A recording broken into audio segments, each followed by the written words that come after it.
Hey guys, welcome back to IMF Gunpla. Today, we're going to be taking a look at and reviewing the RMS-108 Marasai Unicorn Color version. So, there he is, and right off the bat, I can say this is a very nice kit. Some people have said it's not, but from my experience with it, I was quite impressed with it. So, let's get in here and take a look at him. Very nice colors. It's, like I said, very dark green, and then a much lighter shade of green, and then all the power cables are orange, and you've got a almost a gun metal color for his I forget what this thing is called, but it's pretty much a beam rifle and a beam saber all built into one. Thing I do not have on me because it's in my parts bins. He does come with two yellow beam saber effects. But, you know, they just your typical things. There are his beam saber hilts, if you want just regular beam sabers. But, overall, very nice. Let's see if we can get in here and kind of get a look at his detailing. Let's give you an overview of him. Then we'll kind of go into the details. But, very nice sculpting. Surprisingly, not many seam lines, which is always a welcome thing. But there are a few, which we'll point out here in a little bit. You know, when we start. And one of the odd things about him is he has no thrusters on the bottom of his feet, which is kind of odd for a mobile suit. Usually they all have thrusters on their feet. But yeah. But as usual, we'll just start at the bottom here. His ankles are on a single ball joint. They will go down, not very far. Go up, not very far. And then they're pretty much, it will not go out at all. But it'll go in, you know, he can get a pretty wide stance if you really want him to have one. That's about as far wide as he's gonna go, which is pretty wide for being how bulky he is. Reminds me of a Dom. So I'm guessing that might be kind of where they got the idea for this guy at. But knee-wise, because he's got these power cables in here, and just the shape of his legs, you're not going to get much, which I hate to kind of skip ahead, but one cool thing about this is one of the few kits that actually has movable back skirts. That is very cool. But anyway, his knee joint, it is a double joint. You'll get about 90 degrees, which isn't too bad for how big and bulky it is. The knee joint in there, not the most detailed thing in the world, but it's not too bad. Hip-wise, it is just on a ball joint. You know, not it's old enough a kit where it don't have a swivel in the hip. So you're going to get about like that. And it'll actually, you can spread his legs pretty far. And then the side skirts, the sides will come out. I mean, they don't really get in the way anyway. And then the front skirts will pop all the way up, which will allow him to do a pretty hefty front kick.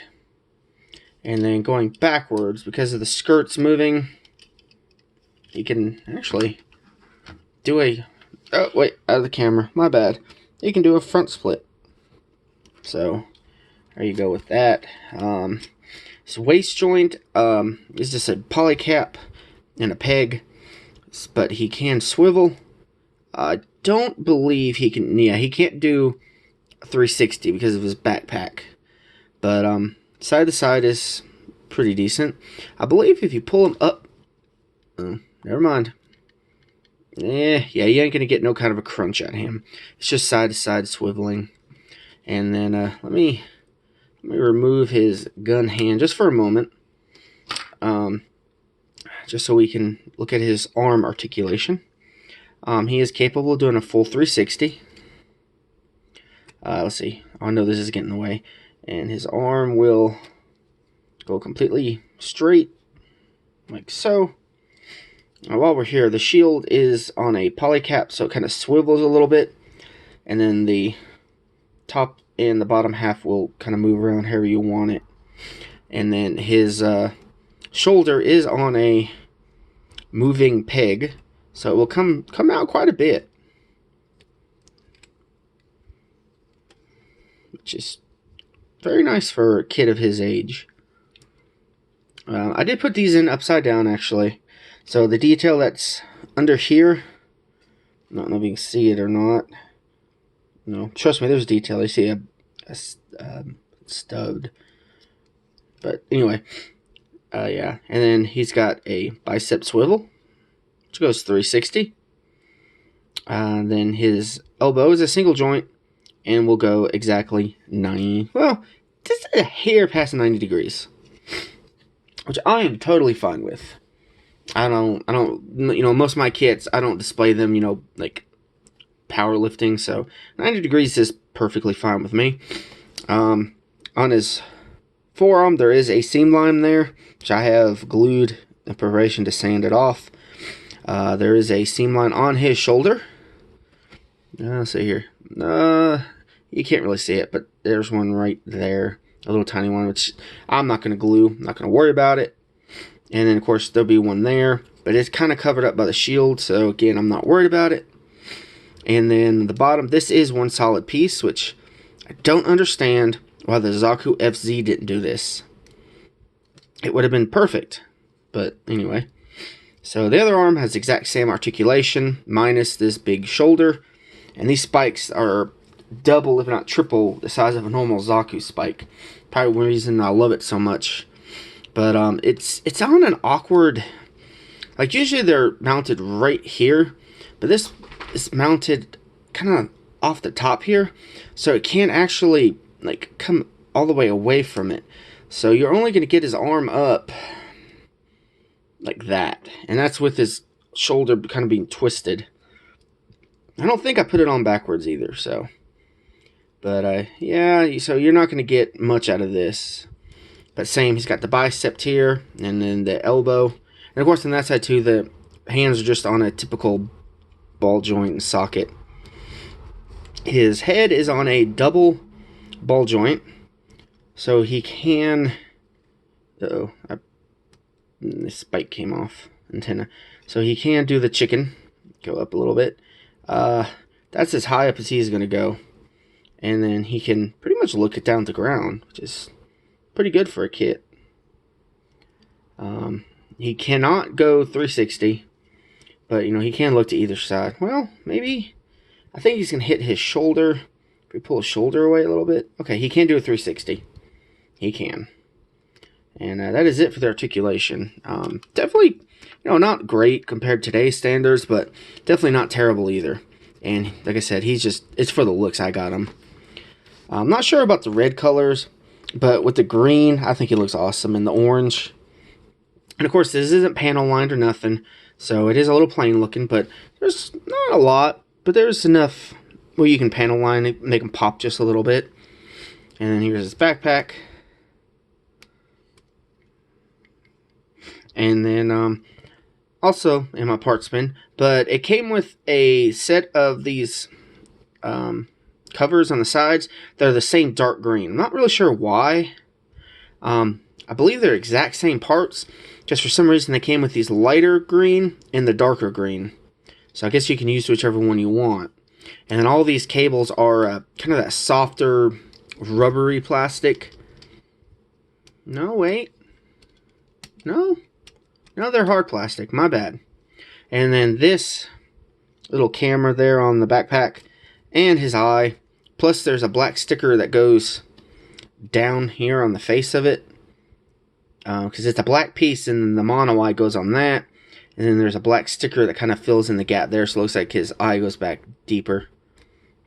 And then these little Vulcans here. So overall, I think it's a very nice kit. I'll give a close-up of his rifle beam saber. This is rifle mode. And then I think these will deploy for act like a stock. But they get in the way of posing, so I leave them folded up. And then if he wants to hold it as his beam saber, I believe these maybe go down. Instead of holding it here, he'll hold it here. And then the beam saber effect will fit in right here.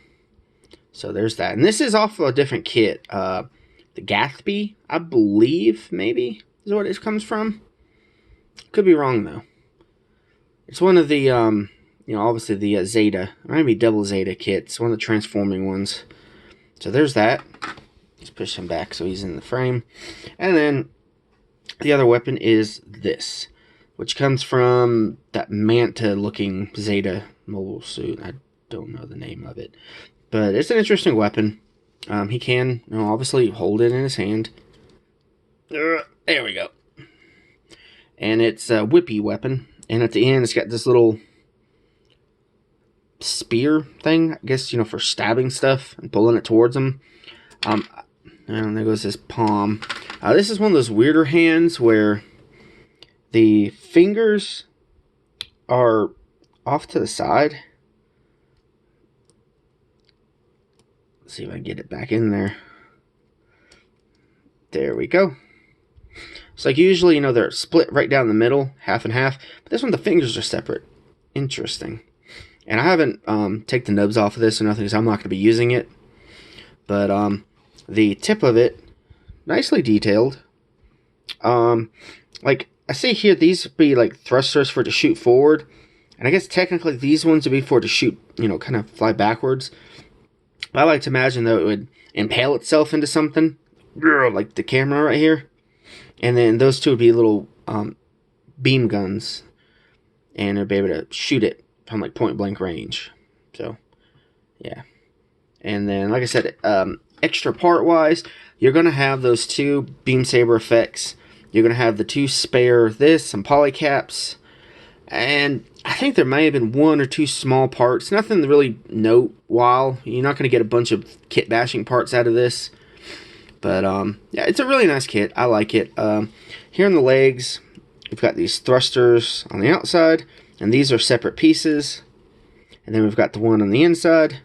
These are removable, so you can take them out and paint them. But, yeah, overall, a nice kit. I do enjoy it. This is the only other hand you get. It's just kind of relaxed palm. It's like, what to do today? But, yeah. If you can find it for a reasonable price, I would definitely recommend getting it. If you can't get the unicorn version, the original red Zeta version is just as good. It's just kind of weird colors. I'll probably still end up picking it up just because I like it. I think it has a different antenna than the other Marasai. I may be wrong, though. But, yeah, if you can find one reasonable enough, I would definitely pick it up. I think I ended up having to pay, like, $23 shipped on Amazon with Prime. And I've seen right now they're up to $32, I think. So I'm glad I grabbed them when I did. But if you can find one, grab it. Definitely. It is well worth it. Great kit. Like I said, seam line-wise, on the legs, the seam here is, well, a panel line, so you don't have to worry about that. Seams on the legs, however, or the thighs, those will have to be glued and filed down. The back of the leg, obviously, no seam line, because it's a panel line. And this part here, we'll go ahead and take it off. You can kind of see how the leg is built. And there's the thrusters there. All that can be painted individually. And then this front piece here is also removable. So, I mean, you could easily also take this and, like, cut up the parts and make it look like some battle damage or something. But, yeah, that's how this leg goes together. So, that was a seam line, but they turned it into a panel line, which works great. Let's see here. There you can kind of see how it goes. You can see his upper leg seam line better there, too. I probably could have turned it into a seam line, but I'm just going to smooth it out, make it flush. So not that hard to do, though. Especially considering most of it's going to be covered by the side skirt. I know it's kind of cheating, but you only have to get this kind of bottom area filled in and fixed. So and there is a seam line. No, the head's pretty much seamless because it's all hidden under his hood here. Because this is all one big giant piece, this top part, and then there's the smaller section of the head here. Which this part right here is a basic Zaku head. Let me see, I think no, I did not glue it in. Okay, so here's this. I mean, this right here is pretty much a Zaku head. Pretty simple. As you can see, it is split down the middle, but, well, I did put a, whoa, wrong area. I did put a drop of glue there, but I'm not worried about that seam. So let's put his head back on. There we go. Head back on. I did put a little bit of glue on the top of that ball joint because it was getting a little loose. But other than that, a great kit.